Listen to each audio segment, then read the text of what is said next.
Hello everyone, कैसे हैं आप लोग। मैं आनंद मिश्रा अपने इस ऑनलाइन लर्निंग प्लेटफॉर्म हर सरमात पे आप लोगों का हार्दिक स्वागत और अभिनंदन करता हूं। आज के इस सेशन में हम लोग पढ़ेंगे बेटा, कुछ क्वेश्चंस लेकर के आए हैं, ऐसे क्वेश्चंस जो कि आपकी परीक्षा में आने की संभावना रहती है और जो माइक्रो इकोनॉमिक्स के डिमांड वाले सेक्शन से संबंधित है। डिमांड वाले सेक्शंस में हम लोगों को तीन लोगों को पढ़ना है, तीन अर्थशास्त्रियों को पढ़ना है। उसमें से पहले अर्थशास्त्री जो हैं वो है मार्शल साहब, और मार्शल की जो उपयोगिता विश्लेषण है या उपभोक्ता के व्यवहार का जो विश्लेषण किया है उसको हम लोग कहते हैं गणनावाचक उपयोगिता विश्लेषण। ठीक है, गणनावाचक उपयोगिता विश्लेषण या क्रमवाचक उपयोगिता विश्लेषण। गणनावाचक, इस गणना नामक शब्द, ये गणना जो शब्द है ना, इससे अपने दिमाग में एक बात स्थापित कर लीजिएगा, या बात को इसको जो है स्पष्ट कर लीजिएगा कि एक दो तीन चार जैसे गणित की संख्याएं होती है, 1 2 3 4 5, इससे इसके परिणाम, किसी चीज के परिणाम को एग्जैक्टली व्यक्त करती हैं। तो मार्शल कहते हैं कि किसी वस्तु से जो उपयोगिता प्राप्त होती है उसकी ठीक ठीक कितनी उपयोगिता किसी वस्तु से प्राप्त हुई, उसकी ठीक ठीक गणना गणित की संख्याओं के अनुसार ये 1 2 3 4 5 इस अनुरूप किया जा सकता है। ठीक है, चलिए आज आते हैं हम लोग अपने प्रश्न के ऊपर। पहला प्रश्न है हमारा, पहला प्रश्न क्या है? पहला प्रश्न है उपभोक्ता। पढ़िएगा, जब आपके बोर्ड पे है, उपभोक्ता व्यवहार विश्लेषण के क्रम में मार्शल द्वारा प्रतिपादित गणनावाचक उपयोगिता सिद्धांत कुछ विशिष्ट मान्यताओं पर आधारित है। कोई भी सिद्धांत प्रतिपादित करने के पहले प्रतिपादक कुछ मान्यता लेता है, उसके आधार पर अपने सिद्धांत का प्रतिपादन करता है। तो गणनावाचक उपयोगिता विश्लेषण भी मार्शल का इससे अछूता या अपवाद नहीं है। मार्शल ने भी गणनावाचक विश्लेषण करते हुए अपने सिद्धांत में गणनावाचक विश्लेषण करते हुए उसमें जो है इन्होंने कुछ मान्यताएं ली हैं, और उसी से संबंधित प्रश्न आपके इस बोर्ड पे है। पहला क्या है? पहला है, पहले प्रश्न पढ़ेंगे। उपभोक्ता व्यवहार विश्लेषण के क्रम में मार्शल द्वारा प्रतिपादित गणनावाचक उपयोगिता सिद्धांत कुछ मान्यताओं पर आधारित है। क्लियर है? निम्न में से कौन मार्शल के गणनावाचक उपयोगिता सिद्धांत के अंतर्गत मानी गई मान्यताओं में शामिल नहीं है? ध्यान देंगे, यहाँ पे शामिल नहीं है। ठीक है, शामिल नहीं है पूछ रहा है। देखिए, उपयोगिता का परिमाणात्मक माप संभव है, पूरा पूरा कहानी जो इन्होंने लिखा है उपभोक्ता व्यवहार के विश्लेषण के अंतर्गत अपना जो मत दिया है वो इसी को आधार बना करके दिया है कि उपयोगिताओं का मापन या गणना, ठीक ठीक गणना संभव है। तो ये तो शामिल है। ठीक है, उपयोगिता का परिमाणात्मक माप संभव है, ऐसा मानते हैं। ठीक है, विभिन्न वस्तुओं से प्राप्त उपयोगिताएं एक दूसरे से स्वतंत्र होती हैं, ये भी मान लिए हैं। ये इसका कहने का मतलब ये है कि दो वस्तुओं का अगर उपभोग करता है, प्रयोग करता है, इस्तेमाल करता है, तो दोनों वस्तुओं से प्राप्त उपयोगिताएं वो एक दूसरे से स्वतंत्र होती हैं। जिस वस्तु का उपभोग कर रहा है उससे प्राप्त उपयोगिता सिर्फ उसी वस्तु पर निर्भर करती है, दूसरे वस्तु से उसका कोई संबंध या वास्ता नहीं होता है। ठीक है, तो ये भी सही है। मुद्रा की सीमांत उपयोगिता स्थिर है, यही वो आधार है जिसके आधार पर मार्शल साहब अपने उपयोगिता की में अपने विश्लेषण में उपयोगिता की ठीक ठीक गणना करना संभव बना पाते हैं। ठीक है, तो ये भी जो है मुद्रा की सीमांत उपयोगिता स्थिर है। तो प्रश्न के हिसाब से क्या बनता है? विभिन्न वस्तुओं से प्राप्त उपयोगिताओं की तुलना नहीं की जा सकती है। हाँ, इस प्रश्न में विकल्प जो सही है वो क्या हो गया? वो विकल्प सही हो गया बेटा, डी। विकल्प सही हो गया डी, कि विभिन्न वस्तुओं से प्राप्त उपयोगिताओं की तुलना नहीं की जा सकती है। ये शामिल नहीं है, ऐसा इन्होंने नहीं माना है। इन्होंने ये माना है कि अगर ए से 2 यूटिल्स उपयोगिता मिलती है और बी नामक वस्तु से 4 यूटिल्स उपयोगिता मिलती है, इस आधार पे हम कह सकते हैं कि ए की तुलना में बी वस्तु दुगुनी बेहतर है। क्लियर है? तो ये जो मान्यता है, ये जो चौथा ऑप्शन है, विभिन्न वस्तुओं से प्राप्त उपयोगिताओं की तुलना नहीं की जा सकती है, ऐसा कतई अपने विश्लेषण में मार्शल साहब नहीं मानते हैं। उनका ये स्पष्ट कथन है कि विभिन्न वस्तुओं से प्राप्त उपयोगिताओं की परस्पर तुलना की जा सकती है। इस वस्तु से इतनी उपयोगिता मिली, कोई दूसरी वस्तु है उससे इतनी उपयोगिता मिली, दोनों की उपयोगिताएं एक दूसरे से ज्यादा है कम है, ज्यादा है कम है, तो कितनी ज्यादा और कितनी कम है, इसका स्पष्ट ठीक ठीक विश्लेषण किया जा सकता है मार्शल के गणनावाचक उपयोगिता विश्लेषण में। इस प्रश्न के हिसाब से हमारा उत्तर क्या सही हो गया? इस प्रश्न के अनुसार हमारा उत्तर सही हो गया बी।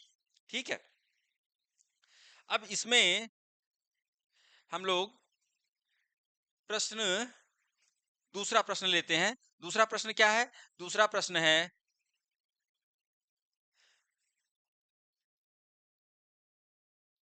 दूसरा प्रश्न है बच्चों बोर्ड पे आपके, मार्शल के गणनावाचक उपयोगिता विश्लेषण में उपयोगिता को गणनावाचक रूप में मापनीय, उपयोगिता के गणनावाचक रूप में मापनीय होने की दृष्टि से थोड़ा सा प्रश्न विसंगति आ गई है, इसको अपने क्लियर कर लेंगे हम लोग। दृष्टि से निम्न में से कौन सा तथ्य असंगत है? ठीक है। मार्शल के गणनावाचक उपयोगिता विश्लेषण में उपयोगिता को गणनावाचक रूप में मापनीय बनाने की दृष्टि से निम्न में से कौन सा तथ्य असंगत है? उपयोगिताएं स्वतंत्र होती हैं, ये संगत है, ऐसा माना है इन्होंने अपने विश्लेषण में। अपने विश्लेषण में मार्शल ने इसको माना है कि उपयोगिताएं स्वतंत्र होती हैं। यही राम कहानी अभी तक हम लोग कह रहे थे ना, कि अलग-अलग वस्तुओं से प्राप्त उपयोगिताएं केवल और केवल उसी वस्तु के ऊपर निर्भर करती है, किसी अन्य वस्तु से उसका कोई मतलब या वास्ता नहीं होता। ठीक है, तो ये जो है उपयोगिताएं स्वतंत्र होती हैं, ये सही है, ये संगत है। विभिन्न वस्तुओं से प्राप्त उपयोगिताओं का योग करना संभव है। जाहिर सी बात है कि योग करना भी संभव होगा जब किसी वस्तु से उपयोगिता प्राप्त हो रही है और उस वस्तु से प्राप्त उपयोगिता सिर्फ और सिर्फ उसी वस्तु पर निर्भर कर रही है। तो अगर 2 3 4 5 वस्तुओं का उपभोग कर रहा हो उपभोक्ता, तो विभिन्न वस्तुओं से अलग अलग उपयोगिताएं जो प्राप्त हो रही है उसका वो योग कर सकता है और मान सकता है कि इस वस्तु समूह से, इस वस्तु संग्रह से, ठीक है, ए बी सी डी 4 प्रकार की वस्तुओं का उपभोग कर रहा है, तो अलग अलग वस्तुओं से जो उपयोगिता प्राप्त हो रही है उसका योग करके, उसको जोड़ करके उसका योग कर लेगा। क्या है कि इस वस्तु संग्रह से ए बी सी डी, इन वस्तुओं के उपभोग से हमको इतनी कुल उपयोगिता प्राप्त हुई। क्लियर है? तो विभिन्न वस्तुओं से प्राप्त उपयोगिताओं का योग करना संभव है। विकल्प नंबर सी दिया है इसमें, वस्तु की उपयोगिता एकमात्र उस वस्तु पर निर्भर करती है। यही बात हम लोग अपनी चर्चा में इसके पहले कर रहे थे। ठीक है, किसी वस्तु से प्राप्त उपयोगिता सिर्फ और सिर्फ उसी वस्तु पर निर्भर करती है। हालांकि इस मान्यता की वजह से थोड़ी सी विसंगति भी आ गई है मार्शल के गणनावाचक उपयोगिता विश्लेषण में, क्योंकि पूरक वस्तुएं होती हैं। पूरक वस्तुओं में उपयोगिता, एक वस्तु की उपयोगिता दूसरी वस्तु पर निर्भर करती है। पेन है, कॉपी नहीं है, तो जाहिर सी बात है पेन की कोई उपयोगिता नहीं बचती है। पेन और कॉपी एक दूसरे के पूरक हैं। पेन की उपयोगिता तभी है जब कॉपी पे वो उस पेन के द्वारा लिखा जा सके। तो लेकिन उन्होंने माना है ऐसा कि वस्तु की उपयोगिता एकमात्र उस वस्तु पर निर्भर करती है, ऐसा मार्शल का कहना है अपने विश्लेषण, अपने गणनावाचक उपयोगिता विश्लेषण में। और अंतिम है बेटा, उपयुक्त में से कोई नहीं। तो चूंकि ये भी संगत है, ये भी संगत है और ये भी संगत है, तो इस प्रश्न की दृष्टि से विकल्प हमारा क्या सही हो जाता है? विकल्प सही हो जाता है डी। ठीक है, ऐसे प्रश्नों को जब हम परीक्षा में हल करते हैं, एग्जामिनेशन में आते हैं, तो ऐसे प्रश्न, तो अगर इनको हम हल करते हैं, तो इन प्रश्नों को हल करने में हम लोगों को थोड़ा ध्यान से अटेम्प्ट करना चाहिए। नहीं तो थोड़ी सी हड़बड़ी होती है, उसमें हो जाती है बड़ी गड़बड़ी, और बाद में जब हम लोग निकलते हैं एग्जामिनेशन हॉल से, तो फिर कहते हैं कि आता हुआ प्रश्न भी हमने गलत कर लिया। ऐसा ना हो, ठीक है, ऐसी विडंबना आप लोगों के साथ ना घटित हो, इसलिए मैं आप लोगों को बार बार ताकीद करता हूँ, सचेत करता हूँ कि ऐसी चीजों से अपने आप को दूर रखिएगा। प्रश्न नंबर 3, गणनावाचक उपयोगिता विश्लेषण में मुद्रा की सीमांत उपयोगिता को स्थिर माना गया है। ये वो आधार है जो मार्शल के गणनावाचक उपयोगिता विश्लेषण में उपयोगिताओं की ठीक-ठीक गणना को संभव बनाता है किस आधार पे? कि उपयोगिता, मुद्रा की सीमांत उपयोगिता क्या स्थिर है, ठीक है? और मुद्रा की स्थिर सीमांत उपयोगिता की मान्यता के प्रारंभिक प्रतिपादक, who was the first founder या इनिशिएटर ऑफ दिस अजम्पशन, कि मुद्रा की सीमांत उपयोगिता स्थिर है, इसी आधार पर अपने गणनावाचक उपयोगिता विश्लेषण का प्रतिपादन या विवेचन किया है मार्शल ने। लेकिन इस विचार के प्रथम प्रतिपादक कौन थे, प्रारंभिक प्रतिपादक कौन थे?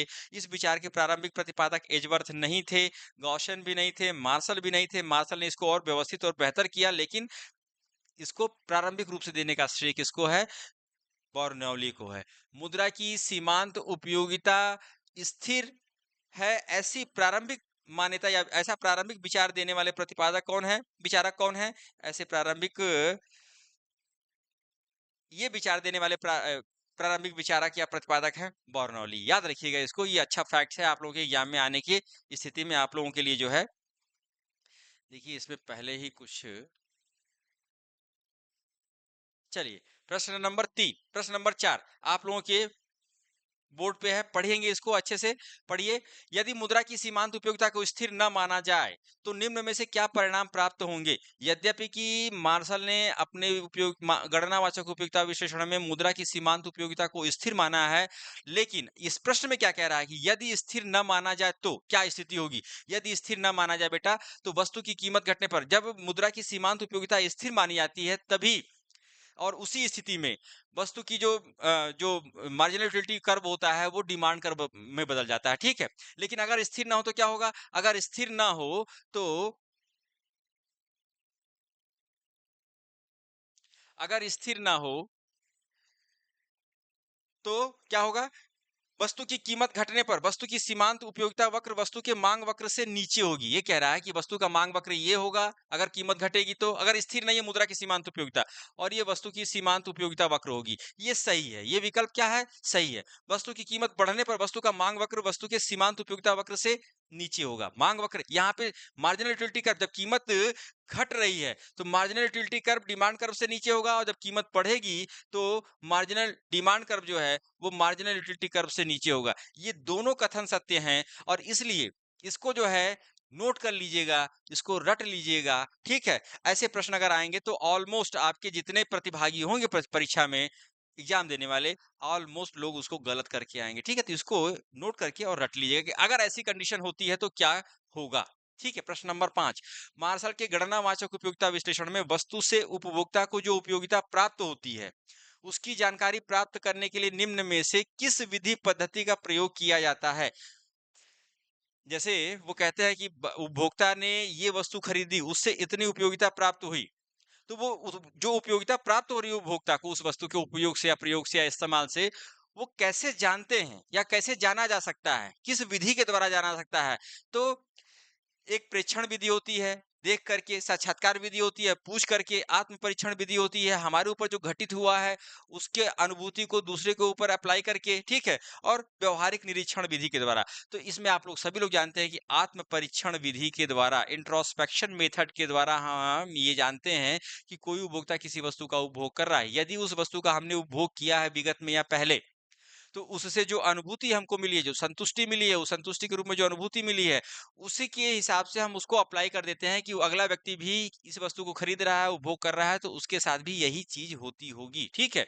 इसको कहते हैं आत्म, जो हमारे ऊपर बीता है उसी को अप्लाई करना दूसरों के साथ, क्योंकि इसको न दिखाई देता है न सुनाई देता है, ये अनुभूति है। अब ये अनुभूति होने के कारण इसका प्रत्यक्ष नहीं किया जा सकता, तो जाहिर सी बात है कि इसका उपयोगिता का मापन बहुत ही कठिन है। ठीक है। और उसको मापने के लिए आत्म परीक्षण विधि का इस्तेमाल, यही एकमात्र विधि यहाँ पे सक्सेसफुल भी होगी कि अगर मान लीजिए चलते-चलते गिर जाते हैं, गिरते हैं तो चोट लगता है तो कैसी अनुभूति होती है? तो हमने देखा कि सड़क पे कोई व्यक्ति चल रहा है, वो गिर गया, तो हम समझ जाएँगे कि गिरा है तो इसी तरह की अनुभूति होती होगी। तो हमने खुद जो महसूस किया उस वस्तु के संदर्भ में, वस्तु को खरीदा, उपभोग किया, उससे जो हमको अनुभूति हुई, दूसरा व्यक्ति भी उस वस्तु को खरीद रहा है, उपभोग कर रहा है, तो हम कहते हैं कि यही अनुभूति उसको भी हो रही होगी। अगर इस प्रकार का मेथड होता है किसी व्यक्ति के मनोभाव को जानने का, उसको कहते हैं आत्म परीक्षण विधि, इंट्रोस्पेक्शन मेथड। ठीक है। विकल्प नंबर सी सही हो गया प्रश्न नंबर 5 का। प्रश्न नंबर 6, उपभोक्ता व्यवहार का विश्लेषण मूलतः किस पर निर्भर है? उपभोक्ता व्यवहार का विश्लेषण मूलतः किस पर निर्भर है? उपभोग पर, उपयोगिता पर, मूल्य पद्धति पर, आय पर। इतना जान लीजिए कि उपभोक्ता व्यवहार का जो भी विश्लेषण है, इसमें तो सीधे-सीधे लिखा गया है, मार्शल का गणनावाचक उपयोगिता विश्लेषण। ठीक है। फिर अगला हम लोग पढ़ेंगे हिग्स का क्रमवाचक उपयोगिता विश्लेषण। तो उपभोक्ता के व्यवहार का जो अध्ययन या विश्लेषण या विवेचन किया जा रहा है, वो मूलतः जो है उपयोगिता पर, यूटिलिटी पर निर्भर है। वस्तु से कितनी उपयोगिता प्राप्त हो रही है, उसी उपयोगिता के कारण उस वस्तु का मूल्य देने के लिए उपभोक्ता तैयार होता है। जितनी ज्यादा उपयोगिता होगी उस वस्तु की उपभोक्ता की नजर में, उतना ही ज्यादा उस वस्तु के लिए मूल्य चुकाने के लिए तैयार होगा। तो उपभोक्ता के व्यवहार का जो भी अध्ययन किया जाता है डिमांड सेक्शन के अंतर्गत, उसमें वो सभी जो है वो उपयोगिता पर ही आधारित हैं या निर्भर हैं या आधारित हैं। क्लियर है? चलिए, तो उपभोक्ता व्यवहार का विश्लेषण मूलतः किस पर निर्भर करता है? उपयोगिता पर। देखिए, उपभोग पर भी निर्भर करता है, उपभोग करेगा तभी उपयोगिता मिलेगी। लेकिन यहाँ पे बेसिक चीज क्या है जिस पे इंटायरली डिपेंड करता है, वो है उपयोगिता। ठीक है। तो इसमें जो विकल्प है ना, विकल्प चारों सही है।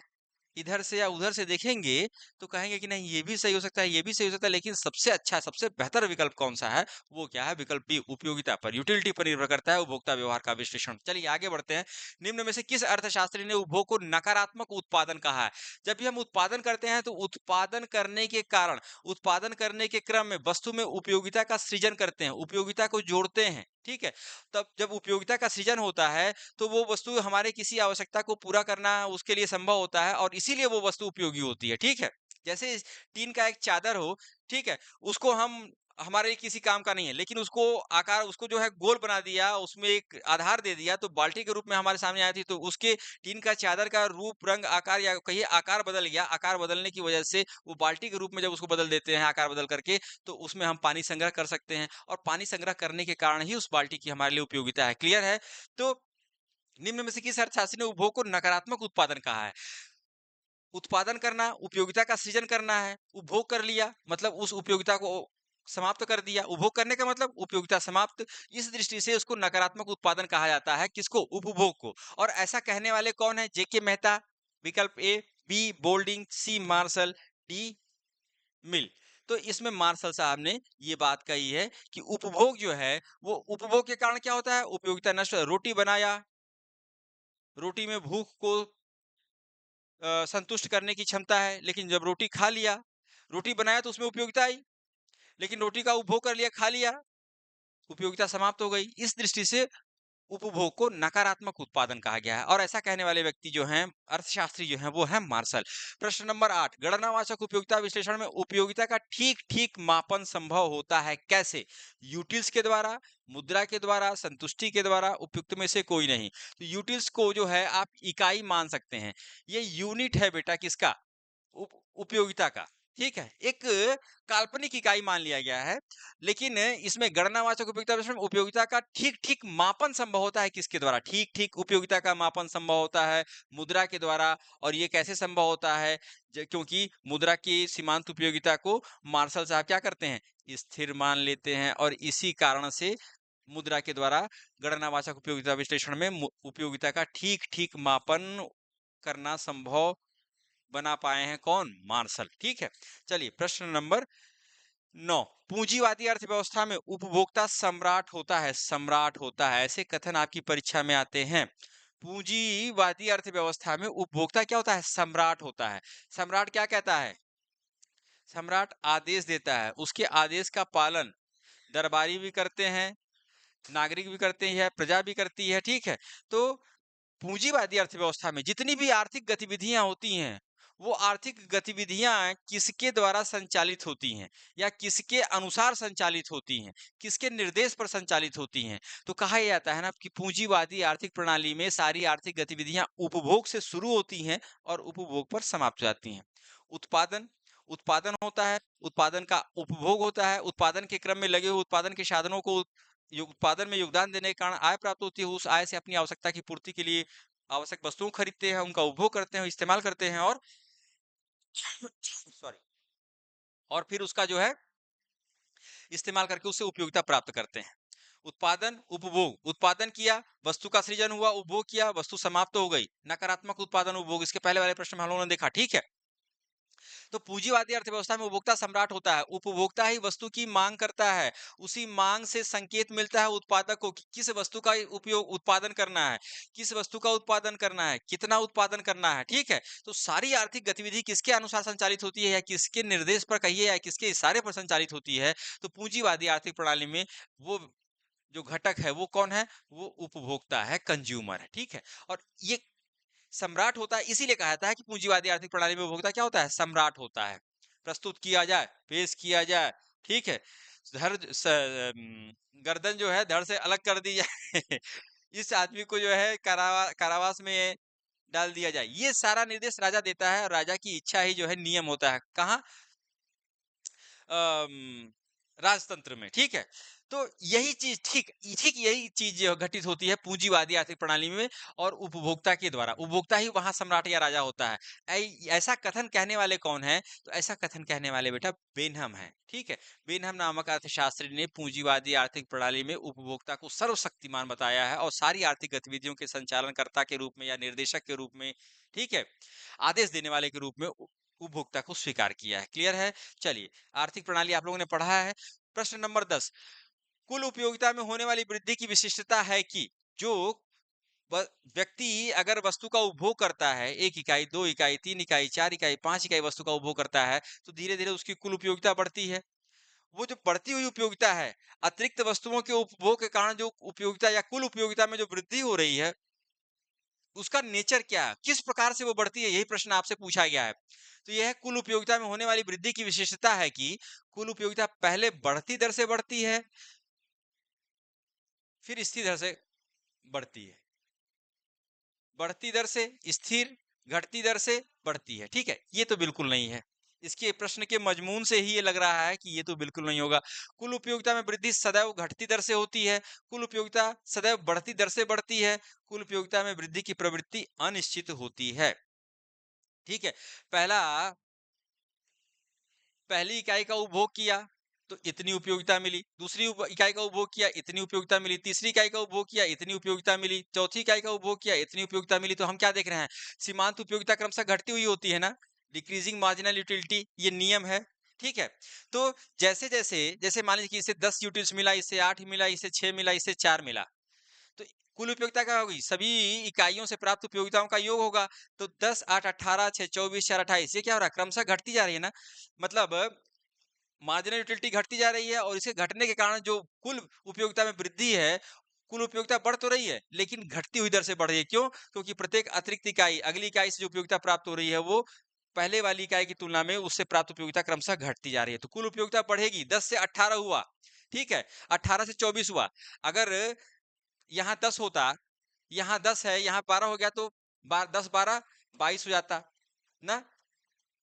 यहाँ पे 14 होता तो, और यहाँ पे क्या रहा, घटती हुई, चूंकि अतिरिक्त इकाइयों से प्राप्त उपयोगिता या सीमांत उपयोगिता जिसको कहते हैं घटती हुई हो रही है, तो कुल उपयोगिता बढ़ेगी तो, लेकिन घटती हुई दर से बढ़ेगी। क्लियर है? यही प्रश्न आपका यहाँ पे पूछ रहा है।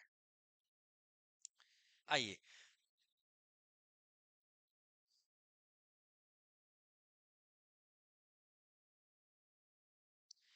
कुल उपयोगिता में वृद्धि सदैव घटती दर से होती है। क्यों? क्योंकि मार्जिनल यूटिलिटी जो है वो घटती हुई होती है। ठीक है, आज के इस सेशन में बच्चों इसी 10 प्रश्नों के साथ लेके चल रहे हैं। पहला दिन होने की वजह से थोड़ा सा इसमें कुछ व्यतिक्रम आ गया। कल से हम लोगों की क्लास रेगुलर चलेगी और प्रॉपर तरीके से चलेगी, और आपकी उपस्थिति कोशिश ये करेंगे, आज हम आप लोगों से संवाद स्थापित करने के बाद कोशिश ये करेंगे कि क्लास लाइव हो जाए, जिससे कि हम लोग का इंटरेक्शन हो सके। ठीक है, आज केवल शुरुआत हो गई, और इसको जो है ये मत समझिए कि क्लासेस इसी तरह से हड़बड़ चलेंगी, ऐसा कुछ नहीं होगा।